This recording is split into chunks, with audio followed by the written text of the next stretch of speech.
Pond.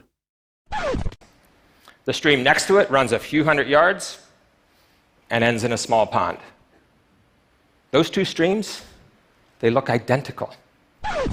It's even been suggested that some giant sloths were basically hairless, in which case hiding from the sun and bugs in a cool pond sounds even better.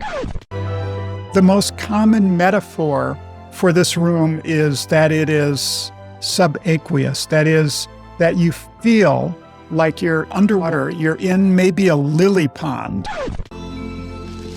After 8 months frozen, he's completely undamaged and leaping straight for the nearest pond. There are a variety of temporary and permanent exhibits, the Naturalist Workshop, bird watching, accessible trails around the pond system, and more.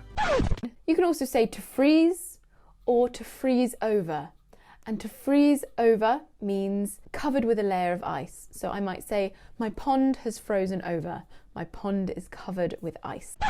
And for 4 years, they stabilized, and they were fast friends. They often took themselves to a small pond on the property.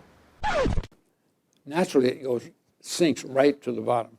Then he invites you back in about 2 months, and you go out to the pond.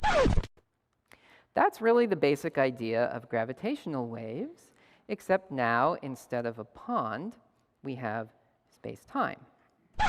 But everybody else was like looking in the bush and looking in the ditches for golf balls. I'm like, screw that. They're all in the pond, and nobody's going into the pond. Pond.